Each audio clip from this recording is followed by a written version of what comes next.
January 4th. 100. Titus, disciple of St. Paul, died at Crete. 1569. Burial of Roger Ascham, at Saint Sepulchre's, London. He was a man of learning, and author of numerous works, among others, the Schoolmaster. 1649. Some barrels of gunpowder exploded and destroyed 60 houses in Tower Street, London. A child in its cradle was found alive and unhurt on the roof of Barking Church. 1689. Call. Henry Sloughter appointed governor of New York. 1698. The palace, except the banqueting house, of Whitehall Palace, in England, destroyed by fire. 1707. Louis William I, Marquis of Baden-Baden, died. He was born at Paris 1655, where his mother wished to educate him. But his father and grandfather stole him away at the age of 3 months, that he might pass his childhood among the people whom he was destined to govern. He served his first campaign under Montellucco against Turenne. He was in Vienna when that city was besieged by the Turks, and subsequently commanded against the Turks in the Danube. He was one of the greatest generals of his time, made 26 campaigns, commanded at 25 sieges, fought at 13 battles, yet was never really defeated. 1753. The first number of The World appeared, conducted by Coleman, Bonnell Thornton, Chesterfield, and others.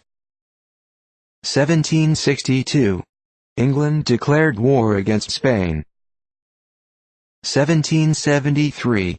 The town meeting of Petersham, Massachusetts, adopted a kind of manifesto of grievances, drafted by Josiah Quincy and signed by Sylvanus Howe. 1775. A circular letter from the British Secretary of State was addressed to the governor of the several colonies, forbidding the election of delegates to the Congress proposed to be held in May.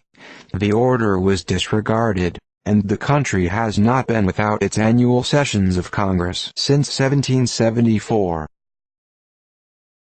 1778. The British, under Col. Campbell, landed at the mouth of Savannah River, Georgia, and defeated the Americans under Gen. Robert Howe. They took the city of Savannah, together with 38 officers, 415 privates, 48 cannons, 23 mortars, the fort, ammunition and stores, the shipping in the river, and a large quantity of provisions. 1781. British ship Courage, Captain Phipps, captured in 1 hour the French frigate Minerva 32 guns. Minerva had 50 killed, 23 wounded. Courage 10 killed, 7 wounded. 1784. Treaty signed between the United States and Great Britain, by which the latter relinquished her right to the sovereignty of the revolted colonies. 1789. Thomas Nelson, a signer of the Declaration of Independence, died. He was born at York, Virginia, 1738. His father was an opulent merchant and sent him to England for an education. He returned 1761, and in 1774 had become a statesman of some note. 3 years afterwards he was appointed brigadier general and commander-in-chief of the Virginia forces, and in 1781 succeeded Jefferson as governor of the state. His services elicited the public thanks of Washington. 1793. The Alien Bill passed in the British Parliament. During the debate on this measure the great Burke threw upon the floor a Sheffield dagger to enforce his oratory. 1795. The French crossed the Wyle near Beaumelle, and took possession of Tyle. They also captured Roses and 540 of the garrison. 1796. Message from Gen. Washington to Congress, accompanied by the French flag presented by the Committee of Public Safety, which was deposited among the archives. 1804. Charlotte Lennox, the popular author of The Female Quixote, etc., died. 1814. John George Jacobi, a German poet, died. He was the son of a wealthy merchant. Studied theology. Became professor of theology and eloquence at Halle, where he published a periodical for the ladies called The Iris. He was afterwards connected with several periodicals. His works are published in 7 volumes. 1825. Ferdinand IV of Naples died. The life of this prince is remarkable for the uncommon length of his reign, and its many vicissitudes, embracing a period of 65 years, and being closely connected with all the great events of Europe during the last half-century. He was born 1751, and came to the throne at the age of 8.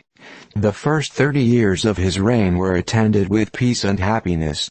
But in 1798 the country was invaded by Bonaparte, before whom Ferdinand had fled to Sicily, and afterwards in 1820 the Carbonari effected a revolution which again banished the royal family. The interposition of the Austrians, however, restored the ancient order of things, which continued till the death of the king, 4 years after. 1827. James Chambers, an eccentric poet, died in misery at a farmhouse in Stratford, England. From the age of 16 to 70 he wandered about the country, gaining a precarious subsistence by selling his own effusions, of which he had a number printed in a cheap form. His compositions were mostly suggested to him by his muse.